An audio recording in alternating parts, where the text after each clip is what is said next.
Doctor पतीच्या त्रासाला कंटाळून राहत्या घरी गळफास घेऊन महिला डॉक्टरांनी आत्महत्या केली।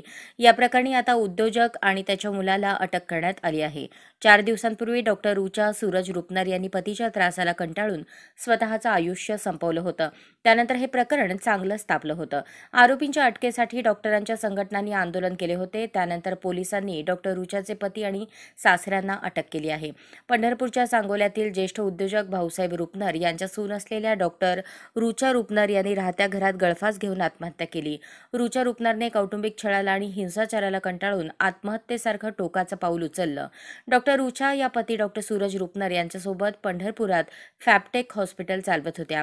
MRI मशीन विकत घेण्यासाठी पती सूरज रुपनरने रुचा यांना जमिनीवर कर्ज काढ किंवा माहेरच्यांकडून पैसे घेऊन ये असा तगादा लावला होता। या त्रासाला कंटाळून रुचा रुपनर यांनी गळफास घेऊन आत्महत्या केली। या प्रकरणी तक्रार दाखल होत नसल्याने सोशल मीडियावर सांगोल्यातील डॉक्टरांनी मोहीम सुरू केली होती।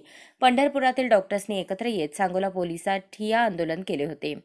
रुचा यांचे बंधू ऋषिकेश संजय पाटील यांनी या प्रकरणी पोलिसात फिर्याद दिली होती।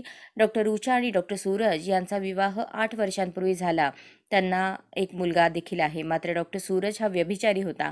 MRI मशीनसाठी त्याने रुचाच्या मालकीची जमीन गहाण ठेवून कर्ज काढावे किंवा माहेरहून पैसे आणावेत असा तगादा लावला होता। त्यामुळे रुचाने आत्महत्या केली अशी माहिती ऋषिकेश पाटील यांनी दिली।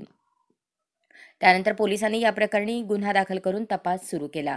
6 जून रोजी रुचाने गळफास घेऊन आत्महत्या केली। त्यानंतर 3 दिवसांनी डॉक्टर सूरज रुपनर याच्या विरोधात सांगोला पोलीस ठाण्यात गुन्हा दाखल झाला।